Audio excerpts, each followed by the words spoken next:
আসসালামু আলাইকুম ওয়া রাহমাতুল্লাহি ওয়া বারাকাতুহু।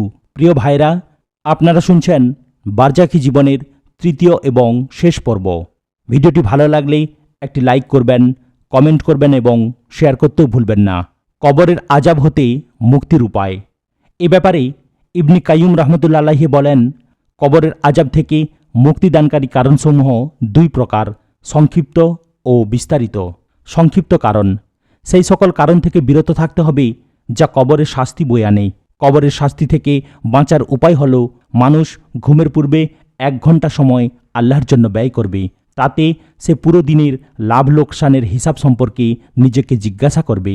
অতঃপর এর জন্য আল্লাহর নিকট তাওবা নাসুহা করে ঘুমাবে এবং দৃঢ় সংকল্প করবে যেন ঘুম থেকে জেগে পুনরায় অপরাধে লিপ্ত না হয়। এভাবে প্রত্যেক রাত্রিতে করবে।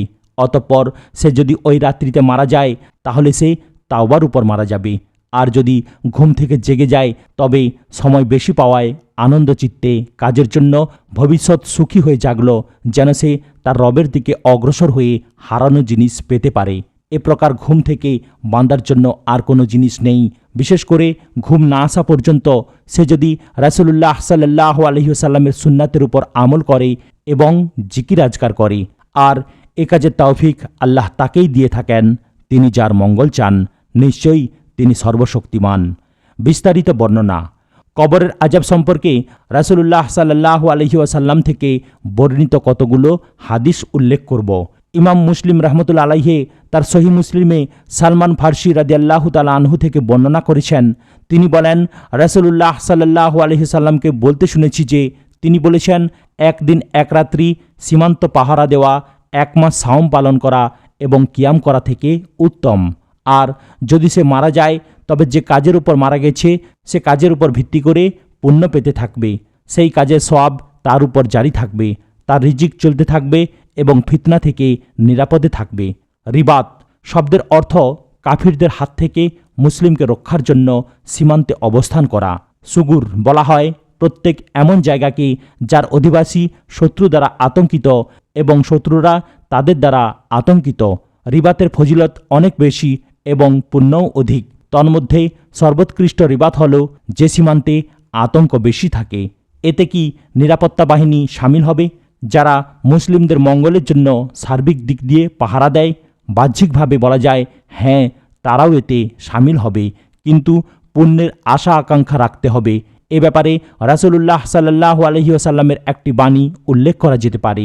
তিনি বলেন, 2 প্রকার চক্ষুকে আগুনে স্পর্শ করবে না: যে চক্ষু আল্লাহর ভয়ে কেঁদেছে এবং যে চক্ষু আল্লাহর রাস্তায় রাত্রি পাহারা দিয়েছে।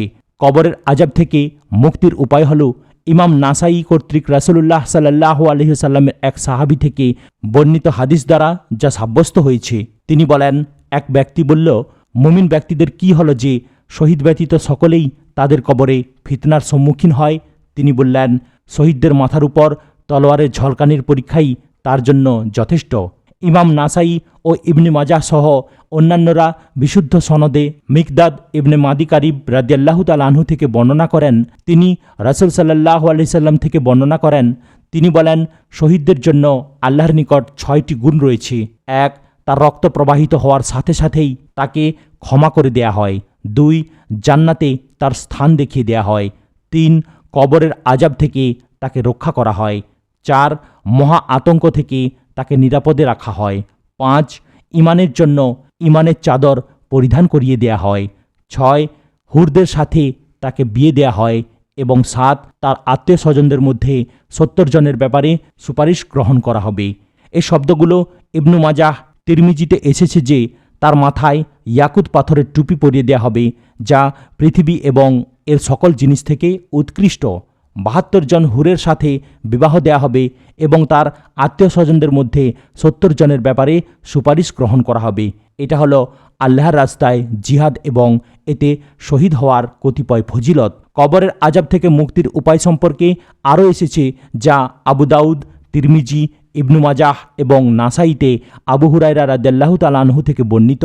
রাসূলুল্লাহ সাল্লাল্লাহু আলাইহি সাল্লাম বলেন, 30টি আয়াত বিশিষ্ট কুরআনে একটি সূরা রয়েছে যা তার পাঠকের জন্য আল্লাহর নিকট সুপারিশ করবে যতক্ষণ না তাকে ক্ষমা করা হয়।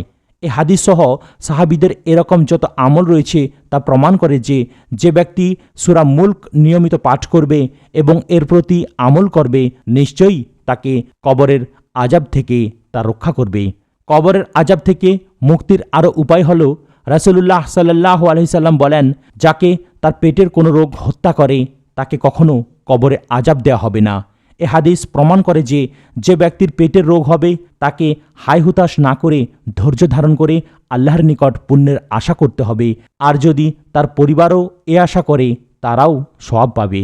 এ অধ্যায়ে আরও যা আনা ভালো মনে হয় তা হল ইবনে হিব্বান তার সহিতে এবং অন্যান্যরা আবু হুরায়রা রাদিয়াল্লাহু তাআলা আনহু থেকে যা বর্ণনা করেছেন, তিনি বলেন, নবী সাল্লাল্লাহু আলাইহি ওয়াসাল্লাম বলেছেন, যখন মৃত ব্যক্তিকে তার কবরে রাখা হয় তখন সে তার নিকট থেকে ফিরে যাওয়া সাথীদের জুতার আওয়াজ শুনতে পায়।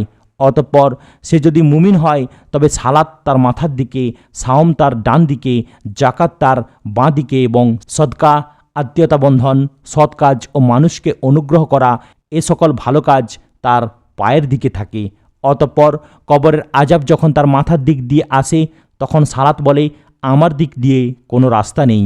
তারপর যখন তার ডান দিক দিয়ে আসে সাওম বলে, আমার নিকট দিয়ে প্রবেশ করার কোনো পথ নেই। তারপর যখন তার বাম দিক দিয়ে আসে জাকাত বলে, আমার দিক দিয়ে কোনো রাস্তা নেই। পায়ের দিক দিয়ে আসলে সদকা, আত্মীয়তা বন্ধন, সৎকর্ম এবং মানুষকে অনুগ্রহ করা এ সকল ভালো কাজ বলতে থাকে, আমার নিকট দিয়ে প্রবেশ করার কোনো পথ নেই। তখন তাকে উঠতে বললে সে উঠে বসে। অতঃপর তার জন্য প্রায় অস্ত যাওয়া একটি সূর্য তুলে ধরে বলা হয়, তোমার মধ্যে একজন ব্যক্তি ছিল, তাকে তুমি চেনো কি? তার উপর তুমি কিসের সাক্ষ্য দাও? সে বলে, প্রথমে আমাকে সালাত পড়তে দাও। তারা বলে, নিশ্চয়ই তা করবে, আমরা যা জিজ্ঞাসা করেছি তার উত্তর দাও। তোমাদের মধ্যে একজন ব্যক্তি ছিল, তার সম্পর্কে তুমি কি জানো? তার উপর কিসের সাক্ষ্য দাও? তখন সে বলে, তিনি মুহাম্মদ সাল্লাল্লাহু আলাইহি ওয়াসাল্লাম। আমি সাক্ষ্য দিচ্ছি যে নিশ্চয়ই তিনি আল্লাহর রাসূল এবং তিনি আল্লাহর পক্ষ থেকে সত্য বাণী নিয়ে এসেছেন। তাকে বলা হবে, এর উপর জীবন কাটিয়েছ, এর উপর মারা গিয়েছ এবং এর উপরই আবার উঠানো হবে ইনশাআল্লাহ। অতঃপর তার জন্য জান্নাতের একটি দরজা খুলে দিয়ে বলা হবে, এটাই তোমার স্থান, এর মধ্যে সব কিছুই আল্লাহ তোমার জন্য তৈরি করেছেন। তখন তার আনন্দ ও গর্ব বেড়ে যাবে। অতঃপর তার জন্য দোজখের একটি দরজা খুলে দিয়ে বলা হবে, যদি তুমি আল্লাহর নাফরমানি করতে তাহলে তোমার স্থান হতো এটি এবং এতে যা কিছু রয়েছে সবই তোমার জন্য তৈরি ছিল। তাতে তার আনন্দ ও গর্ব আরও বেড়ে যাবে। তারপর তার কবরকে তার জন্য 70 গজ প্রশস্ত করে তা নূর দিয়ে আলোকিত করে দেয়া হবে এবং পূর্বের ন্যায় তার শরীর ফিরিয়ে দিয়ে তার আত্মা ভালো আত্মাসমূহের অন্তর্ভুক্ত করে দিবেন। আর তা হল জান্নাতের বৃক্ষে ঝুলানো একটি পাখি। তিনি বলেন, এটাই আল্লাহ তাআলার বাণী। আল্লাহ মুমিন বান্দাদেরকে পৃথিবী এবং আখিরাতে মজবুত বাক্য দ্বারা শক্তিশালী করেন। সূরা ইব্রাহিম আয়াত নম্বর 27। তারপর পুরো হাদিস উল্লেখ করেন। এতে প্রমাণিত হয় যে ওই সকল আমল হল সালাত, সাওম, জাকাত, সদকা, আত্মীয়তা বন্ধন, সৎকর্ম সম্পাদন এবং মানুষের প্রতি অনুগ্রহ করা ইত্যাদি ভালো ভালো কাজ কবরের আযাব, দুঃখ, যাতনা এবং ফিতনা থেকে মুক্তির উপায়। মোট কথা, আল্লাহর দেয়া কর্তব্য আদায় এবং হারাম থেকে বিরত থাকা, বেশি বেশি তওবা করা, ক্ষমা প্রার্থনা করা এবং বেশি ফজিলত বিশিষ্ট আমল করা এবং কবরের আযাব হতে আল্লাহর নিকট আশ্রয় প্রার্থনার মাধ্যমেই আল্লাহ তাআলাকে প্রকৃত ভয় করা হয় এবং পরহেজগারিতা বাস্তবায়িত হয়। যেমন আল্লাহ তাআলা বলেন, নিশ্চয়ই যারা বলে আমাদের রব আল্লাহ, অতঃপর এর উপর দৃঢ় থাকে, তাদের কোনো ভয় নেই এবং তারা চিন্তিতও হবে না। সূরা আল আহকাফ আয়াত নম্বর 13। হে আল্লাহ, আমাদের এবং আমাদের সকল মুসলিম ভাইদের কবরকে জান্নাতের বাগিচা বানিয়ে দাও। হে করুণাময়, তুমি প্রকাশ্য ও অপ্রকাশ্য ফিতনা থেকে আমাদেরকে বাঁচাও। বারজাখী জীবন সম্পর্কে কতগুলো মাসআলা। প্রথম মাসআলা, এই উম্মতের পূর্বলোক অর্থাৎ সালাফ এবং ইমামদের মাহজাব হল, যখন কোনো ব্যক্তি মারা যায় তখন সে তার ঈমান ও আমল অনুযায়ী শান্তি বা শাস্তিতে থাকে, আর তা শরীর এবং রূহ উভয়েরই ঘটবে। রূহ শরীর থেকে বিচ্ছিন্ন হওয়ার পর তা হয় শাস্তিপ্রাপ্ত, না হয় সাজাপ্রাপ্ত হবে। কখনো অল্প সময়ের জন্য সাজা দিয়ে তা শান্তিতে পরিণত করে দেয়া হবে, যদি সে পাপ হতে পবিত্র হয়ে যায়। কখনো রুহ শরীরের সাথে মিলিত হলে তখন শরীরের সাথে রুহেরও শান্তি বা শাস্তি ভোগ করতে হবে। সুতরাং কবর হয় জান্নাতের বাগিচা, না হয় জাহান্নামের গুহা। যে কেউ মারা যাওয়ার পর যদি শাস্তি বা শান্তির হকদার হয় তবে সে তার পুরোপুরি অংশ পাবে, তাকে কবর দেয়া হোক বা না হোক। আল্লাহ তাআলাই স্রষ্টা, উদ্ভাবক এবং প্রত্যেক জিনিসের উপর ক্ষমতাবান। অতঃপর যখন মহাপ্রলয়ের দিন আসবে তখন রূহ শরীরে ফিরিয়ে দেয়া হলে তারা তাদের কবর থেকে তাদের রবকে হিসাব দেওয়ার জন্য এবং প্রায়শ্চিত্ত করার জন্য উঠে দাঁড়াবে। দ্বিতীয় মাসালা, আল্লাহ আমাদের এবং আপনাদের সকলকে রহমত করুন। জেনে রাখুন, কবরের কঠোরতা ও বালা মুসিবত হল কবরের চাপ দেওয়া, যা থেকে কেউ রেহাই পাবে না। রাসূলুল্লাহ সাল্লাল্লাহু আলাইহি ওয়াসাল্লাম বলেছেন, নিশ্চয়ই কবরের একটি চাপ রয়েছে। যদি কেউ এ থেকে রক্ষা বা নিরাপদ পেয়ে থাকে তবে সাদ ইবনে মুয়াজ রাদিয়াল্লাহু তাআলা আনহু রক্ষা পেয়েছেন। ইবনে উমর রাদিয়াল্লাহু তাআলা আনহু থেকে বর্ণিত, তিনি বলেন, রাসূলুল্লাহ সাল্লাল্লাহু আলাইহি ওয়াসাল্লাম বলেছেন, এই সেই ব্যক্তি যার জন্য আরশ কেঁপে উঠেছিল। আকাশের দরজাসমূহ খুলে দেয়া হয়েছে এবং ৭০,০০০ ফেরেশতা তার জানাজায় অংশগ্রহণ করেছে, তবুও তাকে একটি চাপ দেওয়ার পর তা সরিয়ে নেওয়া হয়। এ বিষয়ে হাফেজ জাহাবি রাহমাতুল্লাহ আলাইহির একটি সূক্ষ্ম তালিক বা সংযুক্তি রয়েছে। তিনি সিয়ারে আলামিন নুবালাতে যেভাবে নিয়ে এসেছেন এখানে আমি হুবহু তুলে ধরেছি। তিনি বলেন, এই চাপ দেওয়াটা কবরের আযাব বলতে কিছু না, বরং এটি একটি সাধারণ যন্ত্রণা যা মুমিন বান্দা পেয়ে থাকে। যেমন পৃথিবীতে কোনো ঘনিষ্ঠ বন্ধু এবং ছেলে সন্তানের বিয়োগে পেয়ে থাকে, যা তার অসুখের যন্ত্রণা, আত্মা বের হয়ে যাওয়ার যন্ত্রণা, কবরে পরীক্ষা এবং প্রশ্নের যন্ত্রণা, তার জন্য তার পরিবার পরিজনদের ক্রন্দনের প্রতিক্রিয়ার যন্ত্রণা, তার কবর হতে উঠার যন্ত্রণা, হাসরের ময়দানে অবস্থান ও এর ভয়াবহতার যন্ত্রণা এবং জাহান্নামে গমনের যন্ত্রণা ইত্যাদি। এ সকল ফিতনা সৃষ্টিকারী যন্ত্রণা বা মিথ্যা সংবাদ সবগুলোই মুমিন বান্দাকে পৌঁছাবে, আর এগুলো কবরের আযাব নয় এবং জাহান্নামের আযাবও নয়। কিন্তু পরহেজগার বান্দার সাথে আল্লাহ সব কিছুর ব্যাপারে নম্রতা অবলম্বন করবে। আল্লাহর সাক্ষাৎ ব্যতীত মুমিন ব্যক্তির কোনো প্রশান্তি নেই। আল্লাহ তাআলা বলেন, এবং আফসোসের দিন তাদেরকে ভীতি প্রদর্শন করুন। সূরা মারিয়াম আয়াত নম্বর ৩৯। তিনি আরও বলেন, আপনি তাদেরকে আসন্ন দিন সম্পর্কে সতর্ক করে দিন যখন প্রাণ কণ্ঠগত হবে। সূরা গাফির আয়াত নম্বর ১৮। সুতরাং আল্লাহ তাআলার নিকট ক্ষমা এবং অনুগ্রহ প্রার্থনা করছি। এ সকল আন্দোলন সত্ত্বেও আমরা যতটুকু জানি, সাদ ইবনে মুয়াজ রাদিয়াল্লাহু তাআলা আনহু জান্নাতবাসী এবং শহীদদের সর্বোচ্চ স্থানে রয়েছেন। মনে হয় আপনি এ ধারণা করে আছেন যে যারা সফলকাম হবে তাদের হয়তো ইহকাল এবং পরকালে কোনো বিভীষিকা, আতঙ্ক, দুঃখ যাতনা এবং ভয় পৌঁছাবে না। আল্লাহর নিকট সুস্থতা কামনা করুন এবং সাদের দলের সাথে আমাদিগকে হাসর করার জন্য প্রার্থনা করুন। হে আল্লাহ, আমরা তোমার নিকট ক্ষমা ও সুস্থতা প্রার্থনা করছি এবং তুমি আমাদেরকে মুহাম্মদ ইবনে আবদুল্লাহ সাল্লাল্লাহু আলাইহি ওয়াসাল্লাম, যিনি তোমার বান্দা রাসূল, তাঁর এবং তাঁর উল্লেখযোগ্য সাহাবাদের দলে হাসর করুন। তৃতীয় মাসআলা, রূহসমূহ বাকি অন্যান্য সকল সৃষ্টির মতোই সৃষ্টিজীব। তা আল্লাহর নির্দেশে তৈরিকৃত, লালিত এবং পরিচালিত। তাফসিরে ইমাম কুরতুবী রহমতুল্লাহ আলাইহি বলেন, আল্লাহর নির্দেশে রূহ সৃষ্টির উপর প্রমাণ করে, অর্থাৎ তা একটি মহান কাজ এবং অনেক বড় বিষয়। তিনি সন্দেহ করে বিস্তারিত আলোচনা করেননি যেন আত্মার অস্তিত্বের জ্ঞান থাকা সত্ত্বেও মানুষ নিজের আত্মার হকিকত সম্পর্কে অপারগতার কথা দৃঢ়ভাবে জানতে পারে। আকিদা তাহাবিয়ার সরাহকারক রুহের মৃত্যু সম্পর্কে বলেন, সঠিক হলো আত্মার মৃত্যু বলা, আর তা হলো শরীর থেকে আত্মা বিচ্ছিন্ন হয়ে পৃথক হয়ে যাওয়া। এর মৃত্যুতে উদ্দেশ্য যদি এই হয় তবে তাই হলো মৃত্যুর স্বাদ গ্রহণ করা, আর যদি উদ্দেশ্য হয় একেবারে নিঃশেষ হয়ে যাওয়া তবে এ অনুপাতে তা মারা যায় না, বরং তা শান্তি বা শাস্তিতে বাকি থেকে যায়, যেমন উপরে উল্লেখ করা হয়েছে। চতুর্থ মাসআলা, একটি দল পরিষ্কারভাবে পথভ্রষ্ট হয়ে গিয়েছে। তারা ধারণা করে যে রূহসমূহ স্থানান্তরিত হয়, অর্থাৎ রূহ শরীর থেকে বিচ্ছিন্ন হওয়ার পর অন্য শরীরে প্রবেশ করে তার আকৃতি ধারণ করে, এবং তারা এ ধারণাও পোষণ করে যে কোনো রূহ জীবজন্তু, কীটপতঙ্গ ও পশু পাখি ইত্যাদির মধ্যে যার সাথে সামঞ্জস্য ও আকৃতিতে মিলবে তার মধ্যে প্রবেশ করে। এ প্রকার কথা নিতান্তই বাতিল। যার উপর পূর্বের এবং পরের নবী রাসূলগণ ঐক্যমত পোষণ করেছেন তা এর পরিপন্থী, তা আল্লাহ এবং পরকালের উপর কুফরি করার শামিল।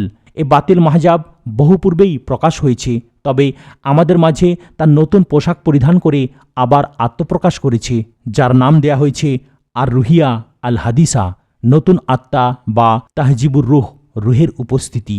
এ বাতিল চিন্তাধারা পশ্চিমা কতগুলো দেশে প্রচলিত আছে এবং প্রায় 1882 খ্রিস্টাব্দে ব্রিটেন ও আমেরিকায় বিশেষ বিশেষ সংগঠন গঠন করা হয়েছে। এখনও তাদের এ পথভ্রষ্টতা এবং ভ্রান্ততা প্রত্যেক চক্ষুষ্মান জ্ঞানমানের জন্য দীপ্তমান। হাফেজ কুরতুবী রহমতুল্লাহ আলাইহি এ ব্যাপারে তার কিতাব আর মুফহিমে বলেন, তানাসুখীদের কোনো কথার দিকে ভ্রুক্ষেপ করা যাবে না, যারা বলে যে রূহসমূহ সৌভাগ্য বা দুর্ভাগ্য লাভের জন্য অন্যান্য শরীরে স্থানান্তরিত হয়, অথচ তা শরিয়াত এবং উলামাগণের ঐক্যমতের পরিপন্থী। এরকম বিশ্বাসী নিঃসন্দেহে কাফির হয়ে যাবে, কেননা পরকাল এবং এর বিস্তারিত অবস্থার ব্যাপারে আল্লাহ ও তার রাসূল সাল্লাল্লাহু আলাইহি সাল্লাম থেকে যা জানা যায়, সত্যিকারে তা অস্বীকার করা, অথচ তারা যা বলে তার কোনো ভিত্তি নেই। সুতরাং তানাসুখের দাবি বাতিল এবং জ্ঞানের দিক দিয়ে অসম্ভব। এতে প্রতীয়মান হয় যে রূহসমূহ এ পার্থিব জীবনে শরীর থেকে বিচ্ছিন্ন হওয়ার পর তার পুনরুত্থান রয়েছে। অতএব দ্বিতীয়বার শরীরের সাথে পুরোপুরি মহাসাক্ষাৎ করবে, যেন প্রত্যেক মুকাল্লাফ অর্থাৎ প্রাপ্তবয়স্ক বান্দা পৃথিবীর কৃতকর্মের ফল লাভ করতে পারে। পঞ্চম মাসালা, মৃত্যুর পর রূহসমূহের নির্ধারিত স্থান কোথায় হবে? আল্লামা ইবনু কাইয়ুম রাহমাতুল্লাহ আলাইহি তার কিতাব আর রুহে এ মাসালা সম্বন্ধে আলোচনা করেছেন এবং কতগুলো মতামত উল্লেখ করে একটি সঠিক মত বলে দিয়েছেন। রূহসমূহ বারজাখে এদের নির্দিষ্ট স্থানে পরস্পরে বিরাট ব্যবধান রয়েছে বলে তিনি বলেন। তন্মধ্যে ইল্লেইনের সর্বোচ্চ ফিরিস্তাগণের সাথে কতগুলো রূহ রয়েছে, এগুলো হচ্ছে নবীদের রূহ। আল্লাহ তাদের সকলের উপর রহমত বর্ষণ করুন। তাদের মধ্যেও তাদের স্থান অনুযায়ী পরস্পরের মধ্যে ব্যবধান রয়েছে, যেমন নবী সাল্লাল্লাহু আলাইহি ওয়াসাল্লাম মিরাজের রাত্রিতে দেখেছেন। এমনিভাবে কতগুলো রূহ রয়েছে সবুজ পাখির পেটের মধ্যে, যে পাখি তার আপন মনে জান্নাতে ঘুরে বেড়াচ্ছে, আর তা হচ্ছে কতিপয় শহীদদের রূহ। তাও আবার সকল শহীদের রূহ নয়, কেননা তাদের মধ্যে কোনো রূহ কোনো কারণে জান্নাতে প্রবেশ করতে পারছে না, যেমন ঋণ, মাতা পিতার অবাধ্যতা এবং গনিমতের মাল আত্মসাৎ করা ইত্যাদি। এ সকল কারণে কোনো শহীদ জান্নাতে প্রবেশ করতে পারেনি, বা জান্নাতের দরজায় আটকে দেয়া হয়েছে, বা তাকে কবরেই আটকানো হয়েছে। শহীদদের মধ্যে কারো স্থান হয়েছে জান্নাতের দরজা, আবার কাউকে দুটি পাখা দেয়া হয়েছে, যা দ্বারা সে জান্নাতের মধ্যে আপন মনে উড়ে বেড়াচ্ছে। যেমন তা ছিল জাফর ইবনু আবু তালিব রাদিয়াল্লাহু তাআলা আনহুর। জিহাদে তার দুটি হাত কাটা যাওয়ায় আল্লাহ তাকে এর বদৌলতে দুটি পাখা দিয়েছেন, যা দ্বারা তিনি ফিরিস্তাদের সাথে জান্নাতে স্বাধীনভাবে উড়ে বেড়াচ্ছেন। তাদের মধ্যে কতগুলো লোককে পৃথিবীতেই আটকে দেয়া হয়েছে, তাদের রূহ উপরে সম্মানিত স্থানে উঠানো হয়নি, কেননা তা ছিল নিচু পার্থিব রূহ, আর নিচু পার্থিব রূহ আকাশের রূহের সাথে একত্রিত হবে না, যেমনভাবে পৃথিবীতেও তা একত্রিত হতো না। যে আত্মা পৃথিবীর আল্লাহকে চিনেনি, ভালোবাসেনি, তাকে স্মরণ করেনি, তার নৈকট্য লাভ করেনি, বরং পৃথিবী আত্মা ছিল, সে আত্মা শরীর থেকে বিচ্ছিন্ন হওয়ার পরও এখানেই থাকবে। যেমনিভাবে ঊর্ধ্বগামী আত্মা পৃথিবীর আল্লাহর ভালোবাসায় নিমগ্ন ছিল, তাকে স্মরণ করেছে, তার নৈকট্য লাভ করেছে, সে আত্মা শরীর থেকে বিচ্ছিন্ন হওয়ার পর তার উপযোগী ঊর্ধ্বগামী আত্মার সাথে থাকবে। আল্লাহ তাআলা বারজাখে এবং পুনরুত্থান দিবসে আত্মাসমূহকে জোড়ায় জোড়ায় মিলিয়ে দেবেন এবং মুমিন রূহকে পাক পবিত্র রূহের সাথে রাখবেন, কেননা প্রত্যেক রূহ শরীর থেকে বিচ্ছিন্ন হওয়ার পর তার আকৃতি বিশিষ্ট রূহ ভগ্নী এবং তার মতো আমলকারীদের সাথে মিলিত হয়ে তাদের সাথেই থাকবে। কতগুলো রূহ ব্যভিচার নরনারীদের চুলায় থাকবে, কিছু রূহ রক্তের নদীতে সাঁতার কাটবে আর পাথর গিলবে, যা পূর্বে উল্লেখিত সামুরা ইবনে জুনদুব কর্তৃক স্বপ্নের হাদিসে এসেছে। এ থেকে জানা যায় যে রূহসমূহ শরীর হতে বিচ্ছিন্ন হওয়ার পর তার সৌভাগ্য এবং দুর্ভাগ্য লাভ করার পর একই স্থানে সীমাবদ্ধ থাকে না, বরং কিছু ইল্লিয়েনের সর্বোচ্চে আবার কতগুলো নিম্নভূমিতে থাকে যা পৃথিবী হতে উপরে উঠতে পারে না। ষষ্ঠ মাসালা, আল্লাহ তাআলা 3টি স্তরে ভাগ করেছেন: পৃথিবীর ক্ষণস্থায়ী স্তর, বারজাখের স্তর এবং পরকালীন স্থায়ী স্তর।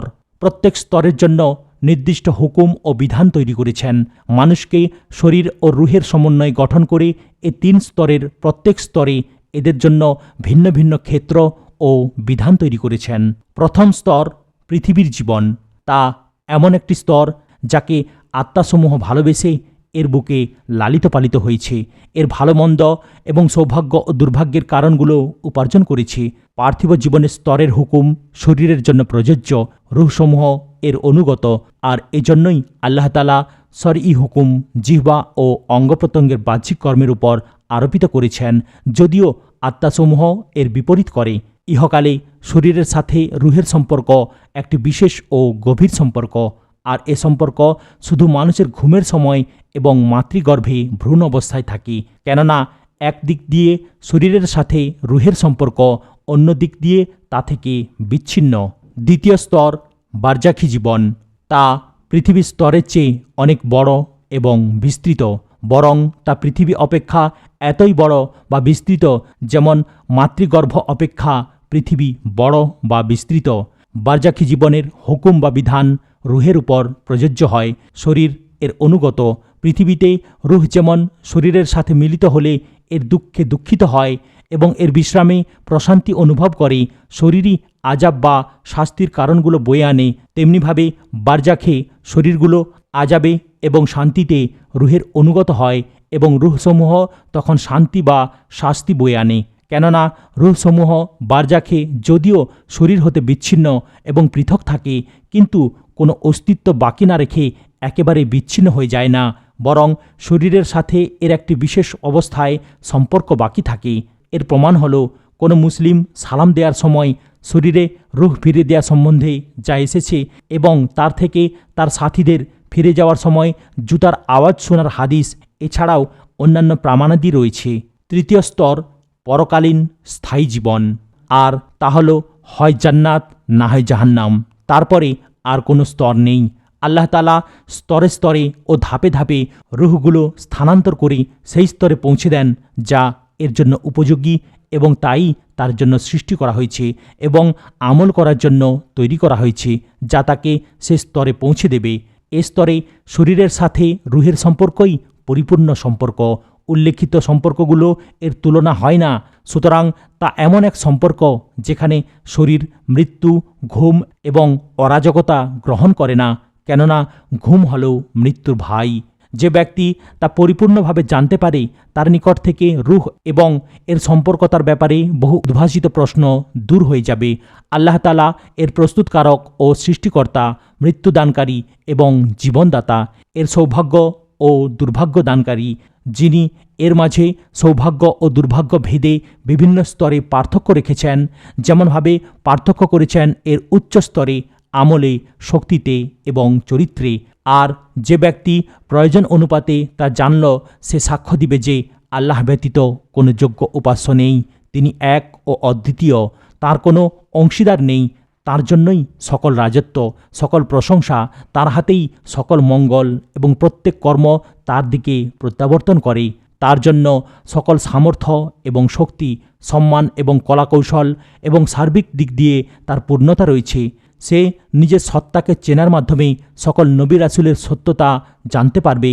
তারা যা নিয়ে এসেছেন তা সত্য, সুষ্ঠু জ্ঞান এবং সঠিক দিন এর সাক্ষ্য দেয়, আর যা এর বিপরীত তা বাতিল।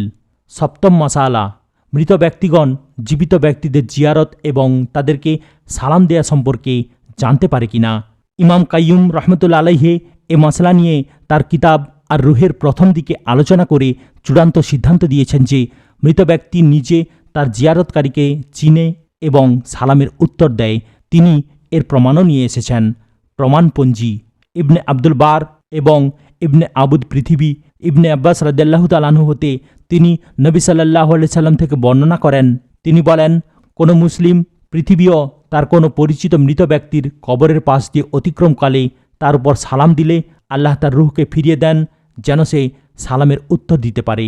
নবী সাল্লাল্লাহু আলাইহি সাল্লাম তার উম্মতের জন্য বিধান করে তাদেরকে শিখিয়ে গিয়েছেন যে তারা যখন কবর জিয়ারত করবে তখন বলবে, হে কবরবাসী মুমিন ও মুসলিমগণ, তোমাদের উপর শান্তি বর্ষিত হোক, আর অতি সত্বর আমরা তোমাদের সাথে মিলিত হব ইনশাআল্লাহ। আল্লাহ আমাদের ও তোমাদের মধ্যে অগ্রে ও পরে আগমনকারীদেরকে রহমত করুন। আল্লাহর নিকট আমাদের এবং তোমাদের সুস্থতা কামনা করছি। এ সালাম, সম্বোধন এবং আহ্বান উপস্থিত ব্যক্তির জন্য ব্যবহার করা হয়ে থাকে। যে ব্যক্তি শুনতে পায় যাকে সম্বোধন করা হয় সে তা বুঝে এর উত্তর দেয়, যদিও সালামদাতা সালামের উত্তর শুনতে পায় না। অন্যথায় এ সম্বোধন ও সালাম হতো কোনো শূন্য ও জড় পদার্থের জন্য, আর তা অসম্ভব ব্যাপার। তাছাড়া যদি তারা তাদের উপর সালামকারীদের অনুভব না করতে পারে তাহলে জিয়ারতকারী বলা ঠিক হবে না। কেননা যাকে জিয়ারত করা হয় সে যদি তার জিয়ারতকারীকে জানতে না পারে তবে কথা বলা ঠিক হবে না যে সে তাকে জিয়ারত করেছে। আল্লামা ইবনু কাইয়ুম রহমতুল্লাহ আলাইহি বলেন, সালাফিগণ এর উপর ঐক্যমত এবং তাদের থেকে আসার বা বাণী এসেছে যে মৃত ব্যক্তি জীবিত ব্যক্তির জিয়ারতকে জানতে পেরে খুশি হয়। মৃতদের না শোনার ব্যাপারে জ্বলন্ত নিদর্শন আল্লামা আল আলুসির লেখা ও এর ভূমিকায় আল্লামা নাসিরুদ্দিন আল আলবানী। একটি সতর্কতা, এ মাসালার ভিত্তি হল মৃতদের শোনার সঠিকতার উপর, না শোনার উপর নয়। অর্থাৎ মৃতরা কি তাদের উপর সালামকারী সালাম এবং কথা শুনতে পায়? উলামাদের মধ্যে এ ব্যাপারে মতভেদ রয়েছে। প্রমাণের মাধ্যমে সবচেয়ে নির্ভরযোগ্য ও শক্তিশালী মত হয়তো সেটাই যিনি বলেছেন যে মৃতদের শ্রবণ শক্তি রয়েছে, আর তা সেই অবস্থাসমূহে যার উপর কুরআন ও সহিহ হাদিস প্রমাণ করে, যেমন তার থেকে ফিরে যাওয়া আত্মীয় স্বজনদের জুতার আওয়াজ শোনা ও কোনো মুসলিমের সালাম দেয়া ইত্যাদি। অনেক মুহাক্কিক উলামা ঐক্যমত পোষণ করেছেন, যেমন শাইখুল ইসলাম ইবনে তাহমিয়া, আল্লামা ইবনে কাইয়ুম, হাফেজ ইবনে কাসির ও হাফেজ কুরতুবী সহ অন্যান্য উলামাগণ। কিন্তু শোনার পদ্ধতি কেবলমাত্র আল্লাহ তাআলাই ভালো জানেন। মোট কথা, যদি এমন বলা হয় যে মৃত ব্যক্তিগণ সাধারণত শুনে থাকে, তবুও তাদের কবরে তাদের রূহ এবং শরীরের আলাদা বৈশিষ্ট্য রয়েছে যা ইহকালীন জীবন থেকে ভিন্নতর। যেমন তাদের মৃত্যুতে তাদের নড়াচড়া বা পিছনে ফেলে আসা কাজকর্মের উপর কোনো প্রতিক্রিয়া করা এগুলো বন্ধ হয়ে যায়। এ পরিপ্রেক্ষিতে বলা যায় যে কথা বিশ্বাস করা প্রত্যেক নরনারীর উপর একান্ত কর্তব্য যে মৃতদের নিকট দোয়া চাওয়া, তাদের নিকট কোনো কিছু চাওয়া, তাদেরকে মাধ্যম মানা ও তাদের জন্য কোনো মান্নত করা শরিয়ত পরিপন্থী এবং জ্ঞানের অজ্ঞতা প্রকাশ করার নামান্তর। শরিয়ত পরিপন্থী হল এতে আল্লাহর সাথে অংশীদার করা হয়, যা ইসলাম থেকে বহিষ্কার করে দেয় অথবা এর কারণ হয়ে দাঁড়ায়। যেমন আল্লাহ তাআলা বলেন, এবং সকল মসজিদ আল্লাহর জন্যই, বিধায় তোমরা তাঁর সাথে অন্য কাউকে ডেকো না। সূরা আল জিন আয়াত নম্বর 18। তিনি আরও বলেন, যে ব্যক্তি আল্লাহর সাথে অন্য উপাস্যকে ডাকে যার কোনো সনদ তার নিকট নেই, তার হিসাব নিকাশ তার পালনকর্তার নিকট রয়েছে, নিশ্চয়ই কাফিরগণ সফলকাম হবে না। সূরা আল মুমিনুন আয়াত নম্বর 117। তিনি আরও বলেন, তিনি আল্লাহ তোমাদের পালনকর্তা, তার জন্য সাম্রাজ্য।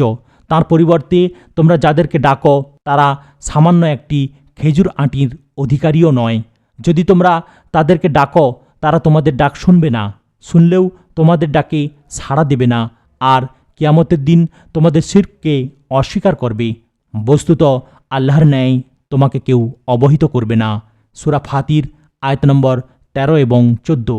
আর অজ্ঞতা হল যে ব্যক্তি কবরবাসী এবং তাদের মাজারে গিয়ে প্রার্থনা করে, অধিকাংশ ক্ষেত্রে তাদের নিকট সেই জিনিস চেয়ে বসে যা তার সাধ্যের বাহিরে, অথচ তারা অর্থাৎ প্রশ্নকারী জীবিত, অথবা তাদের নিকট এমন জিনিস চায় যা সে নিজেই করার ক্ষমতা রাখে, কেননা সে জীবিত উপস্থিত এবং তার পছন্দ রয়েছে, কিন্তু তারা মৃত। পৃথিবী এবং তাদের মধ্যে প্রতিবন্ধকতা রয়েছে। পৃথিবীর কোনো ব্যাপারে এদিক সেদিক করার কোনো সুযোগ তাদের নেই। মৃতদের শোনার মাসালার পর তা একটি স্বতন্ত্র সতর্কতা বর্ণনা করার একান্ত আবশ্যকীয়তার চাহিদা রাখে, কেননা বহু লোক এতে ভুল করে থাকে। উপরন্তু শিরকের মধ্যে পতিত হওয়ার জন্য তা একটি তৈরিকৃত দরজা হওয়ার কারণ এ মাসালা। বিস্তারিত বর্ণনার নির্দিষ্ট স্থান রয়েছে। আল্লাহ তাআলা আমাদের তৌফিক দান করুন। অষ্টম মাসালা, মৃতদের রূহসমূহ পরস্পরে সাক্ষাৎ, জিয়ারত এবং একে অপরকে স্মরণ করে কিনা তা একটি গায়েবী বিষয়ক মাসালা, যা ওহির মাধ্যম ব্যতীত জানা যায় না। কুরআন হাদিসের প্রমাণপঞ্জি তা স্পষ্ট করে বর্ণনা করেছে। এর বিস্তারিত বর্ণনা হল, শাইখুল ইসলাম ইবনে তাইমিয়া বলেন, পৃথিবীতে মৃত ব্যক্তির পরিবার পরিজন, সঙ্গী সাথীদের অবস্থা জানার সংবাদ ব্যাপকভাবে প্রচারিত হয়েছে, আর তা তার উপর পেশ করা হয়। মূল উদ্দেশ্য এখানেই শেষ। রূহসমূহ দুই প্রকার, সাজাপ্রাপ্ত রূহ এবং শান্তিপ্রাপ্ত রূহ। সাজাপ্রাপ্ত রূহ হল তার উপর অর্পিত শাস্তিতে ব্যস্ত থাকা দরুন অন্যদের সাথে জিয়ারত এবং সাক্ষাৎ করতে পারে না, কিন্তু স্বাধীনভাবে ছেড়ে দেয়া শান্তিপ্রাপ্ত রূহসমূহ পৃথিবীও যেভাবে সাক্ষাৎ, জিয়ারত এবং একে অপরকে স্মরণ করত এবং পৃথিবীবাসীদের দ্বারা যা হয় সেখানেও তা করে। কাজেই প্রত্যেক রূহ তার বন্ধু ও সহপাঠীদের সাথে থাকবে যারা তার মতো আমল করেছে, আর আমাদের নবী সাল্লাল্লাহু আলাইহি ওয়াসাল্লামের রূহ থাকবে সর্বোচ্চ স্থানে। আল্লাহ তাআলা বলেন, আর যে কেউ আল্লাহ ও তাঁর রাসূলের আনুগত্য করবে সে তাদের সঙ্গী হবে যাদেরকে আল্লাহ নিয়ামত দান করেছেন। তারা হলেন নবী, সিদ্দিক, শহীদ এবং সৎকর্মশীল ব্যক্তিবর্গ, আর তাদের সান্নিধ্যই উত্তম। সূরা আন-নিসা আয়াত নম্বর 69। আল্লামা ইবনু কাইয়ুম রাহমাতুল্লাহি আলাইহি বলেন, এ সহচর্য পৃথিবী, বারজাখ এবং পরকালে হওয়া সাব্যস্ত রয়েছে। প্রত্যেক ব্যক্তি এ তিন স্তরে তার পছন্দনীয় ব্যক্তির সাথে থাকবে। হে প্রশান্ত আত্মা, তুমি সন্তুষ্ট ও সন্তোষভাজন হয়ে তোমার রবের নিকট ফিরে যাও, অতঃপর আবার আমার বান্দাদের অন্তর্ভুক্ত হয়ে আমার জান্নাতে প্রবেশ করো।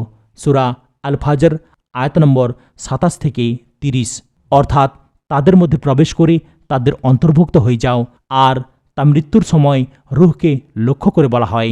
আল্লাহ তাআলা শহীদদের সম্পর্কে এবং তাদের শহীদ হওয়ার পর যার সম্মুখীন হয় তা সম্বন্ধে সংবাদ দিয়ে বলেন, আর যারা আল্লাহর পথে নিহত হয় তাদেরকে তোমরা মৃত মনে করো না, বরং তারা তাদের রবের নিকট জীবিত এবং জীবিকাপ্রাপ্ত। আল্লাহ নিজের অনুগ্রহ থেকে তাদেরকে যা দান করেছেন তাতে তারা আনন্দ উপভোগ করছে, আর তাদের পরে আসা এখনও যারা তাদের সাথে মিলিত হয়নি তাদেরকে নিয়ে আনন্দ প্রকাশ করে, কারণ তাদের কোনো ভয় নেই এবং তারা চিন্তিতও হবে না। সূরা আলে ইমরান আয়াত নম্বর 169 এবং 170। এই আয়াতদ্বয় তাদের পরস্পরে সাক্ষাতের প্রমাণ করে তিন দিক দিয়ে। প্রথম দিক, তারা তাদের রবের নিকট জীবিত এবং জীবিকাপ্রাপ্ত। যেহেতু তারা জীবিত সেহেতু তারা পরস্পরে সাক্ষাৎ করে থাকে। দ্বিতীয় দিক, তাদের নিকট আগমনকারী এবং তাদের সাথে সাক্ষাৎকারী ব্যক্তিদের নিয়ে তারা আনন্দ প্রকাশ করে থাকে। তৃতীয় দিক, ইয়াস্তাবশিরুন শব্দটি আবিধানিক অর্থে একে অপরকে সুসংবাদ দানের উপকারিতা দেয়, যেমন ইয়াতাবাশারুন শব্দটি।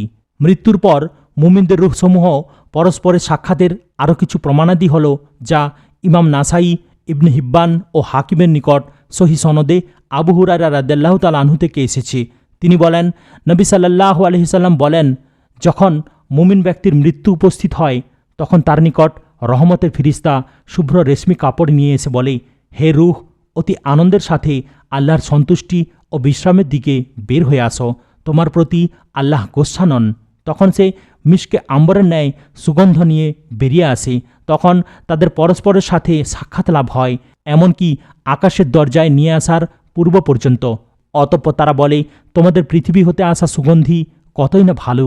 তারপর তাকে মুমিনদের রুহের নিকট নিয়ে আসলে তারা অধিক আনন্দিত হয়, যেমন তোমাদের মধ্যে কোনো অনুপস্থিত ব্যক্তির আগমনে আনন্দিত হও। অতঃপর তারা তাকে জিজ্ঞাসা করে, অমুক কি করে? তারা বলে, আরে ছাড়ো তার কথা, তাকে বিশ্রাম নিতে দাও, কারণ সে পৃথিবীর অশান্তিতে ছিল। সে যখন বলবে, অমুক কি তোমাদের নিকট আসেনি? তারা বলবে, তাকে তার মায়ের নিকট হাবিয়াতে অর্থাৎ জাহান্নামে নিয়ে যাওয়া হয়েছে। আর কাফিরদের নিকট যখন মৃত্যু উপস্থিত হয় তখন তার নিকট শাস্তির ফিরিস্তা পশমের এক টুকরো কাপড় নিয়ে এসে বলে, হে রূহ, অসন্তুষ্টি নিয়ে আল্লাহর শাস্তির দিকে বের হয়ে আসো। তখন মৃত দুর্গন্ধযুক্ত জানোয়ারের ন্যায় দুর্গন্ধ নিয়ে বেরিয়ে আসলে তারা তাকে নিয়ে পৃথিবীর দরজা পর্যন্ত আসবে। অতঃপর তারা বলতে থাকবে, এ বাতাস কতই না দুর্গন্ধযুক্ত, যতক্ষণ না তারা একে নিয়ে কাফিরদের রুহের নিকট আসবে। বারজাখী জীবন সংক্রান্ত এবং এর সাথে সম্পৃক্ত আনুষঙ্গিক ব্যাপারে উল্লিখিত আলোচনার মাধ্যমে আমাদের নিকট একটি জিনিস পরিষ্কার হয় যে আমরা যেদিকে ধাবিত হচ্ছি তা কত কঠিন এবং কত বড়। এরপরেও আমরা আনুগত্যে অনেক ধীর স্থির নিষিদ্ধ কাজ হতে বিরত থাকা থেকে শিথিলতা করছি, অথচ দীর্ঘ আশা আকাঙ্ক্ষা, নির্দিষ্ট সময়ের দীর্ঘ জীবনী আমাদেরকে হক থেকে দূরে সরিয়ে রেখেছে। নিশ্চয়ই তা একটি ধ্বংস, যার পরেও রয়েছে ধ্বংস এবং একটি ক্ষতি, যার পরে কোনো লাভ এবং সংশোধন নেই। কিন্তু আল্লাহ যদি আমাদেরকে তাঁর রহমত এবং অনুগ্রহ দ্বারা বেষ্টন করে রাখেন। হে আল্লাহ, তোমার শক্তি ব্যতীত আমাদের কোনো শক্তি নেই। হে আল্লাহ, আমরা তোমার সন্তুষ্টি এবং জান্নাত চাই। হে আল্লাহ, তোমার অসন্তুষ্টি এবং জাহান্নাম থেকে আশ্রয় চাই। হে আল্লাহ, আমাদেরকে, আমাদের পিতামাতা এবং মুসলিম ভ্রাতৃবৃন্দকে রহমত করুন। আমিন। এখানেই বারজাখি জীবনের পর্ব শেষ হলো। চ্যানেলটির অন্যান্য ভিডিওগুলো শুনতে এখনই সাবস্ক্রাইব করুন এবং পাশে থাকা বেল আইকনটি অল করে রাখুন, যাতে দিন দুনিয়ার বাণী আপনার নিকট অতি সহজে পৌঁছে যায়। আসসালামু আলাইকুম ওয়া রাহমাতুল্লাহি ওয়া বারাকাতুহু।